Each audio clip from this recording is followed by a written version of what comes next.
This world is wicked, literally. I mean, you take a look at this. You have this same woman that played in the movie Wicked, right? This same woman, she is now going to play Jesus. She is risen at the Hollywood Bowl. I want you to think about that, okay? And I want you to really ponder this, because you take a look. I was hearing many people, now I didn't see Wicked, I didn't see it, but I heard many people warning against it because it promotes the limp wrist community. Of course, I saw the witchcraft on the little view portions of it. The movie promoted witchcraft, and to add insult to injury, there was an accidental, and I say that loosely, but misprint on children's dolls that literally had a porn site on it. And it drove up traffic to those porn sites. And I hate it because the children and others that may have got caught in that, now they're involved in a web that they're going to fight. And I mean, they have to fight hell to get out of, because once you get like linked up in that realm, it can be extremely hard to get out of. And it makes me so mad. The same woman that played in that movie is now going to play Jesus Christ. You heard that correctly. And Jesus Christ Superstar, she is risen at the Hollywood Bowl. I mean, I really want you to think about that.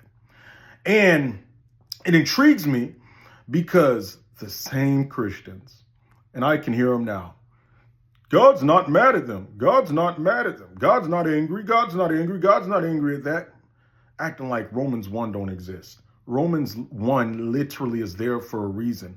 It says in Romans 1 that God pours out his wrath on the wicked. It says that the wicked, the wrath of God is revealed against the wicked and those that don't serve him. And I'm paraphrasing. And you want to know something intriguing?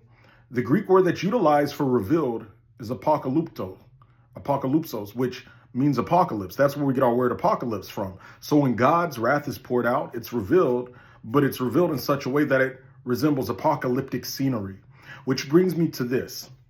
At the Grammys, Hollywood, they mocked God. I mean, they pure mocked him. And then shortly after got the worst fire in many history. And yet you still had some Christians saying, God's not mad at them. That wasn't God. It's okay. It's okay. It's okay. No. There's a history of whenever people high up, they mock God. Typically, well, more often than not, God responds back. And they are made an example out of. I mean, the history's there. You can't deny it. Some Christians like to deny it because there's a lukewarm mindset there. And then you had some of your favorite prophets and teachers talking about, well, the movie Wicked, it's okay. There's nothing wrong with it. Yeah, okay. You saw what happened, everything I just said, and now the woman's playing Jesus Christ, which is intriguing because the Bible warns, Matthew chapter 24, Jesus says that many will come in his name in the last days saying, I am, the Christ. She's literally coming in his name saying that she's the Christ, but in a musical at the Hollywood Bowl, she is risen, which is demonic because Jesus, he's God. He's always existed. He pre-existed with the Father. He's the Word of the Father. He pre-existed with the Father, right? But whenever the Word of the Father came in human form, he came as man. It's Jesus Christ. He died as man and resurrected as man. He's still man in heaven. He's 100% God, yes, but he's still 100% man. And when he comes back, he's going to be the same. He's not a woman. And this depiction of Jesus as a woman is trying to get people comfortable with the gender fluidity. I really hate the term gender fluid. It sounds so disgusting and perverted. Gender fluid, that sounds like something else. But you take a look at that. And it's also intriguing. My last part, it's intriguing because the Bible tells us that the Antichrist won't desire women. So there's a little agenda going on. So I want you to take a look at all this and evaluate it. Go look it up. And just look out for the Christians that say, it's okay, God's not mad at them, it's okay. I want you to look out for them, okay? Be warned. And you're going to see who's lukewarm in heart with that. Because in the Bible, anytime somebody did something like this, the God of the Old Testament is still the same God in the New Testament. You have a lot of Christians that think he's different. No, same God. So think about that, all right? Now, if you like videos like this, you can subscribe for more. Hit the bell icon to be notified when I upload. Now, the deadline is days away. This month, my wife and I are doing a detailed class teaching why God created sex.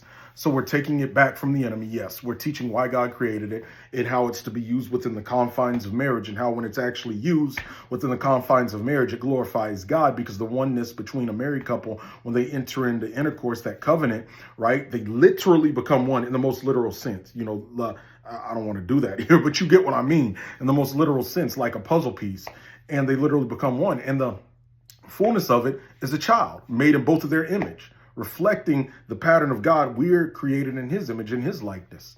You know, so we're going to be going into deep detail about that, a deep dive in the Song of Solomon. We're going to be talking about how the enemy perverted it and took it, you know, and just a lot more. You don't want to miss this. We're also going to be teaching and helping those of you that's single navigate through your seasons of singleness, as well as other tips, practical tips for marriages. To join, what you want to do is go to my description box. Right under this video, the description box, and the link is going to be there. I think you can click it from there. It'll take you to the page to sign up. It's a pre-recorded class. It's not live. You can watch at your convenience.